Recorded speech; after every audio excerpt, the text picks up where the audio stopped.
So Tomo-chan is a girl, episode 4. Jun has been catching those feelings for a while, but I think he really caught him in this episode. I mean, yeah, he plays it off and he's basically just acting like, oh, Tomo's just that dude I hang out with. But I mean, she never sees what we see. And that is a face that reacts in a way of a man who is smitten for his girl. And man, this was a good episode. Not only were people catching feelings, they were catching hands and legs and just, I mean, that dude who looks like he was pulled straight out of a Tokyo Revengers episode. I mean, not only did Tomo like break his ribs, Jun comes in and probably breaks his spine, and just to see them all at the very end just looking so beaten up and then just bow down to apologize.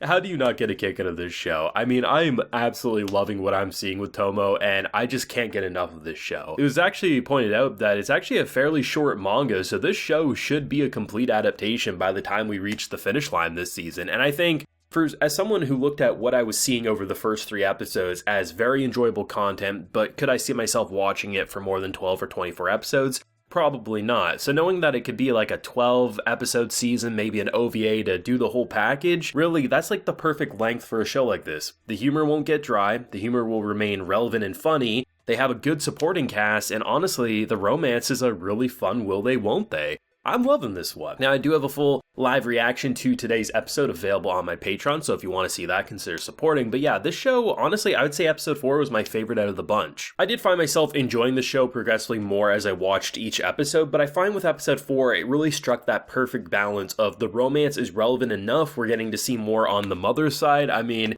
you gotta wonder how Tomo was ever conceived when the fact that the mom and the dad literally sleep in separate buildings, not because of like horrible feelings, but more so the dad is just so socially awkward he can't help but pass out when he looks at the fanged mama. And I'm like, oh my god, it just runs in the family. The awkwardness when it comes to romance runs in the family. And all I can hope is that for both Tomo as well as Jun's sake, Jun maybe snaps out of it a little sooner, because can you imagine if this type of BS would run in the family where they get together and they literally still have to keep separated? It's just absolute nonsense, but it's entertainment gold. But I mean, the more I watch this show, the more I am convinced Carol is an alien. So she ends up giving her headband to Tomo to make her look more girly, and it's really cute, really adorable. But the moment when she takes it back, she starts like doing this humming kind of singing where she like pulls it off almost like a UFO coming over, and then she puts it down. Carol is like the best character, but she is the most socially awkward one as well, and I have to wonder, is it really just a little green man in a human bodysuit? Because there's just so much about her that just doesn't feel normal, but I love her. She's an absolute lunatic and I love her, but man, I am convinced she's actually an alien that will never get fully explained. But I mean, this show in general, if you really go back and look at ever since the first episode, Jun does feel like he recognizes some of these feelings, even if he's maybe a little awkward about it, because there's so many times she'll do something, whether she wears something to make herself look more girly, whether she does or says something, and you can see him get a little embarrassed. Sometimes you'll see blushing, sometimes you'll see him tense up. There's enough visual clues to say that Jun most likely has similar feelings, but he's just awkward and embarrassed. And when you consider the fact that our girl's parents literally, even after having a child together, still one of them gets so embarrassed that he has to stay in the dojo, I'm not surprised that maybe the childhood friends who were also, the parents seemingly were friends together as well, maybe they're also a little awkward as well. But the comedy directing is fantastic. There's so many shifts in art style, there's so many little character pairings at play.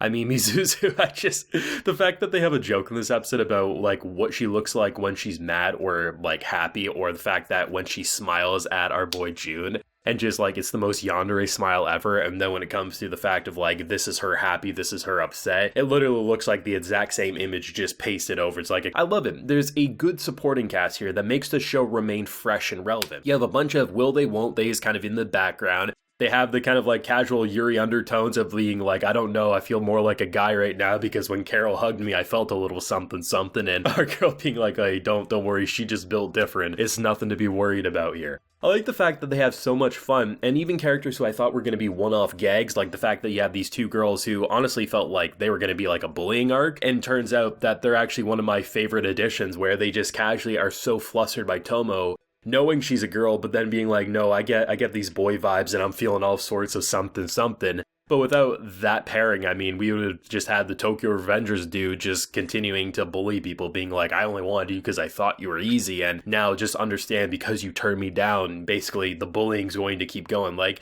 an absolute scumbag. He's like the worst virgin ever because like it's just an absolute lunatic. But the fact that you can have like 5 or 6 little stories all combined into one episode, because the manga chapters, from what I know, are pretty short as well, so it just kind of makes sense that they pace it in a way where you get rapid-fire days in the life of them as you build this will they, won't they that you know is not going to get dragged out to oblivion given the manga's short and we're getting a season's worth of content. It just feels like the absolute perfect will they, won't they without dragging anything out, and I think the thing that really helps a show like this is that you recognize the entire side cast, because there's a good handful of characters. Some will get more developed than others, but in general, what you see is probably what you're going to get for the remainder of the show. But that's not a bad thing. I mean, sometimes these authors take a little too much. They say, hey, like, we have 5 side characters and this main couple, and in 24 episodes, 12 episodes worth of content, we're going to try to develop them all, and honestly, it just feels like you're trying to shoehorn in a little too much. But when you have a show like this where the main focus is on JUN and Tomo of the will they, won't they have that childhood dynamic. Hell, they were baby friends at one point, right? Like, they have a long history. That is clearly the main focus, with the supporting cast just kind of having their own little fun side stories that aren't overly deep or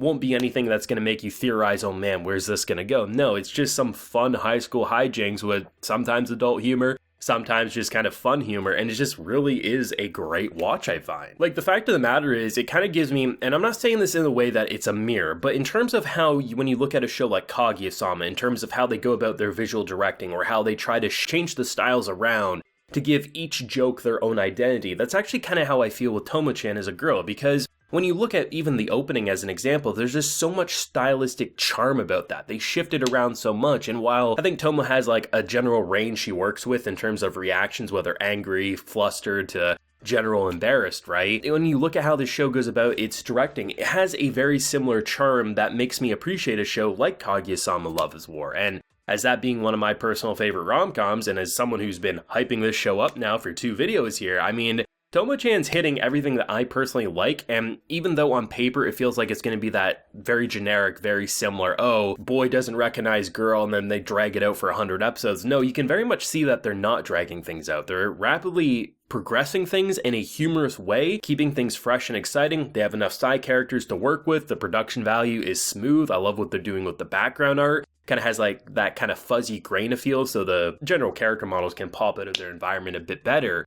Everything about it is really good, and the voice actors are just so adorable or violent and chaotic, and the fact that you can look at Tomo's parents and just see that in both JUN and her, I mean, it runs in the family, man, and I absolutely love it. But of course, I'll pass the torch over to you. What did you think of Tomo-chan Is a Girl episode 4? Do you want to keep seeing videos on the series? Do let me know down below. Leave a like if you enjoyed, and subscribe if you're new around here. Like I mentioned, full live reaction is available on the Patreon, and while you're there, you'll also get yourself a video shoutout like a few are about to get here. So we got Skarsky, Sign, and Slim Shady 1. So I appreciate the support, everyone. Please take care and have a good one.